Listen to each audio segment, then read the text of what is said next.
We're going to be discussing some graphic matters, so viewer discretion is advised. Cool. Sorry, I got excited. Testing, light, test, sound, test, let's go. One day, in your videos, I will stop messing with my hair, but that is not today. So, listen. Yeah. This is a story of Skinwalker.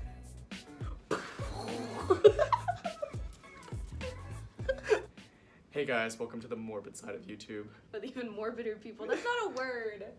It doesn't fit as weird. Like, with even the weirder weird side. people. Yeah, okay. It doesn't fit. Don't forget to like, subscribe, and hit that little bell notification that lets you know each time we upload.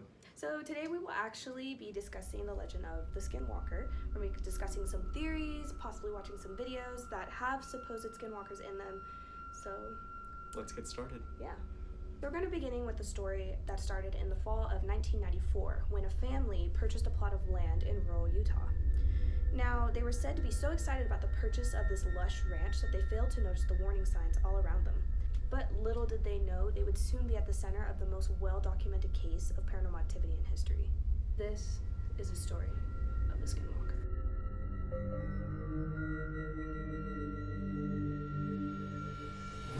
From the beginning, there was a very strange clause which stated that there was to be no digging on the land without prior warning to the previous owners. Moreover, every door had a huge set of deadbolt locks that locked from the inside, as well as windows that needed to be bolted shut. And what the family also noticed that was outside the side of the house seemed to be 2 large chains for guard dogs. The day of moving in, the family came in contact with a very familiar sign of Skinwalker activity. They claimed to have been visited by a wolf. However, this one was the size of a large sofa. The creature seemed unfazed by the presence and walked up to them. It had piercing blue eyes, and the children began discussing if they could keep the creature as a pet. However, the wolf noticed a small calf peeking its head through the fence. The animal attacked the calf, trying to pull it through the fence. The children began screaming, and the father began shooting at it with his pistol, but this did nothing to the huge beast. The bullet seemed to be absorbed by the fur. However, the relentless being, there was no harm done to it despite this. The father grabbed his hunting rifle instead and shot the animal. A huge chunk came off from the being, and the exit wound was said to smell like rotten meat combined with a musky fox scent. The Skinwalker then ran into the bushes and disappeared. An array of unidentifiable creatures soon became known on the ranch. These were ranging from elk-like wolves to red and bushy-tailed hyena-like creatures. Then they encountered what I think is the scariest creature of them all. It was a camouflaged being who was almost invisible. Similar to the movie Predator. Oh, okay. Literally just gone. Yeah, and it was said to have harassed a visitor to the ranch. It should also be mentioned that the ranch is located in Fort Duchesne, which is a known hotbed for UFO activity. One of the scarier incidents happened one night when the wife was driving home alone. She reported being followed by a mysterious black craft which hovered over her car. She was home alone at the time and looked out her kitchen window across to a field. To her confusion, a large motorhome was parked in the middle of the field. Inside the brightly lit vehicle was a figure sitting at a desk staring at her. He had a black uniform and visor over his face. The figure then stood up and walked to the motorhome's doorway, staring at her. He was said to be 7 feet tall, and she screamed and called her husband to come home. The next day, they went out to the field and discovered 18-inch footprints in the dirt, where the motorhome had been left the night before. Yeah, it's kind of funny because that kind of sounds like she's describing like a Man in Black kind of situation. The Men in Black, yes. Yeah, how they're like observing her maybe. Yeah, or like see what's going on. Like it makes me think like, is this like a test? Like, is it like a government test? Like, does the government know about it? Like, we could speculate for days. Yeah, we could speculate. You know us. We could speculate for days. But that wasn't the only thing that was tormenting the family. Supposedly, blue orbs began appearing over the ranch as well, but they were described as glass balls with swirling liquid inside. These orbs were the reason why the family left the ranch, actually, not necessarily the Skinwalker. It was more because they were creeped out. They were scared of what happened next. On an evening in April of 1996, the father was sitting having a beer on the porch, along with the companionship of his 3 blue healers. He reported seeing a large, yellow, glowing object in the sky in the distance. This was, however, not unusual for the family, and they had reported seeing objects like this before, And sometimes the blue orbs flying in and out of this big object in the sky, kind of like an interdimensional portal, even. A blue orb then flashed in front of them, and the dogs began barking at it.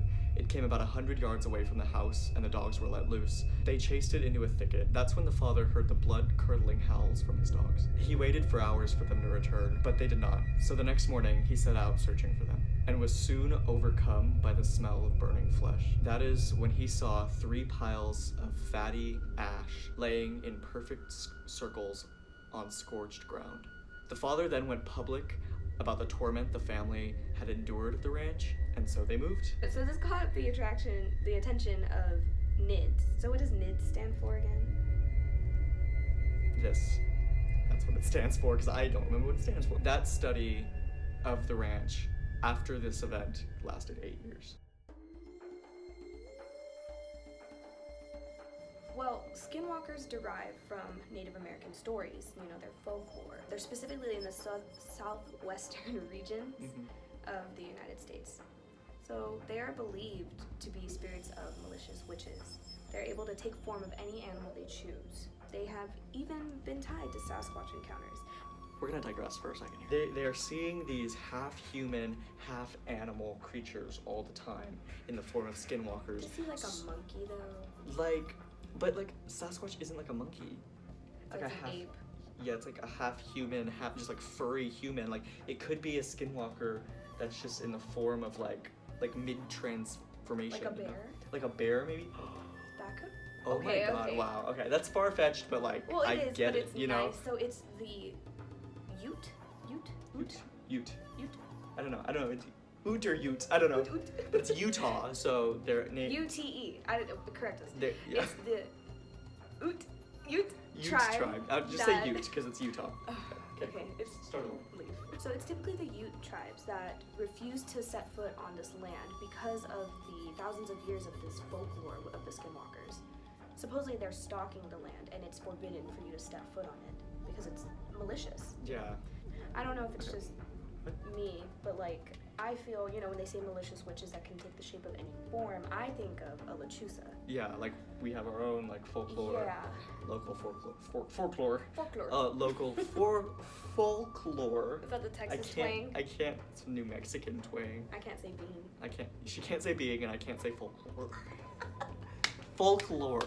I got it. Folklore. On August 27th, 1997, 2 men were working for NIDS on a ridge, looking down onto the ranch, which was supposedly the epicenter of activity and where most of the encounters on the ranch occurred. That's when a blue light appeared. Another one of these blue light, potentially maybe even a portal, opened up in front of them. That's when a being was said to climb out of the portal and disappear. That is some predator shit. Yeah. The radiation sensors and motion detecting cameras around the area, which the NIDS team had set up, failed to detect anything in the area. However, with a thermal and imaging camera, they caught this.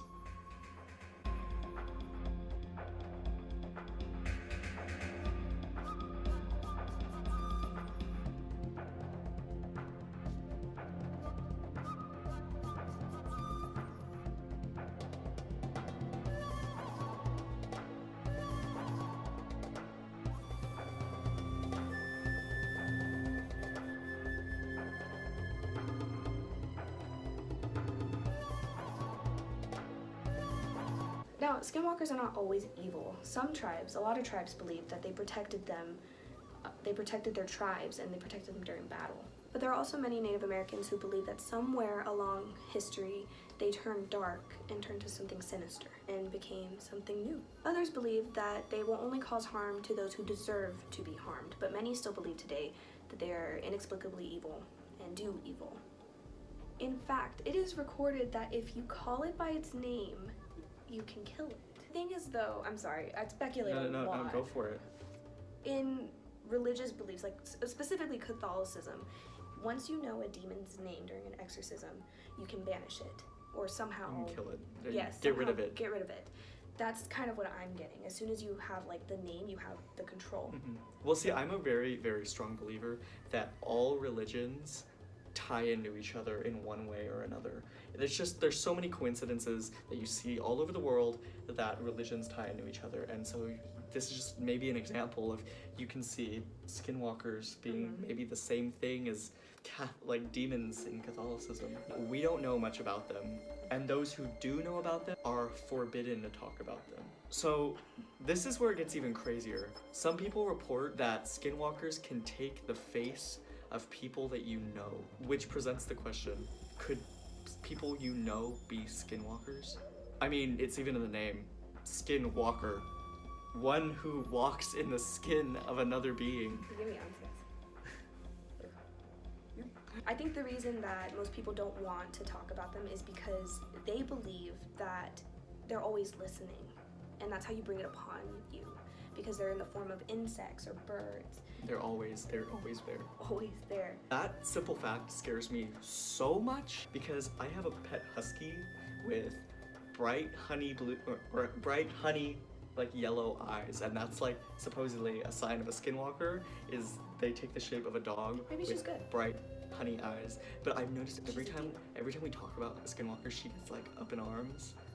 And She gets very uncomfortable. She gets uncomfortable, and it's just like The last time we tried to talk about this, she was getting very like antsy. Yeah, antsy. She was like not having it. So if you're wondering about how to become a skinwalker, hopefully you're not into that. But if you are wondering, well, get ready, because you have to kill your entire family.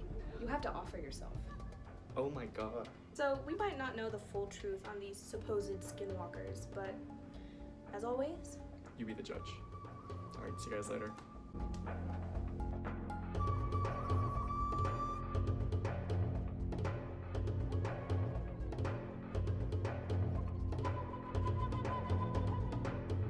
but as always, Wait, what's my saying? What's my saying? I forgot it. Oh my god. You Fuck be me the judge. sideways. what kind of YouTuber are you?